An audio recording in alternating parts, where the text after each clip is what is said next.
ഈ മാളികപ്പുറം ഫാൻസിനെ കൊണ്ട് ഒരു രക്ഷയില്ല എന്ന് പറഞ്ഞാൽ ഒരു രക്ഷയില്ല. അത് ശരി, അപ്പൊ അങ്ങനെയാണ് സംഗതികളുടെ കിടപ്പ്. മാളികപ്പുറം എന്ന സിനിമ ഞാൻ കാണാൻ ഉദ്ദേശിക്കുന്നില്ല. മനുഷ്യന് അസൂയ പാടില്ല. ഷഫീഖിന്റെ സന്തോഷം ഞാൻ കണ്ടിട്ടില്ല, കാണാൻ ഉദ്ദേശിക്കുന്നില്ല. ചാനൽ ഇപ്പൊ പണ്ടത്തെ റീച്ച് ഒന്നുമില്ല. എന്തെങ്കിലും ഒന്ന് ഒപ്പിച്ചിട്ടൊന്ന് പെട്ടെന്നൊന്ന് റീച്ച് ആക്കണം. അപ്പോൾ ഈ സിനിമ കണ്ടു കഴിഞ്ഞപ്പോൾ സിനിമയ്ക്കുള്ളിലെ രാഷ്ട്രീയത്തെക്കുറിച്ച് ഞാൻ വിമർശിച്ചിരുന്നു. ഔചിത്യം എന്നൊരു സാധനമുണ്ട്. എന്നെ ടാഗ് ചെയ്തുകൊണ്ട് ഇൻസ്റ്റാഗ്രാമിലോ ട്വിറ്ററിലോ ഫേസ്ബുക്കിലോ നിങ്ങൾ നടത്തുന്ന ഈ നാടക പ്രവർത്തനങ്ങൾക്ക് ഞാൻ അത്രയും വില മാത്രമേ തരുന്നുള്ളൂ. അത്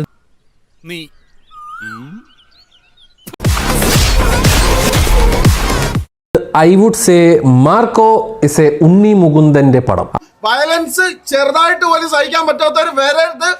വയലൻസ് മലയാള സിനിമ ഇങ്ങനെ വയലൻസ് ഉള്ള പടം ഇനി കാണത്തില്ല, ഇനി ഇറങ്ങത്തില്ല ഇങ്ങനെ പടം.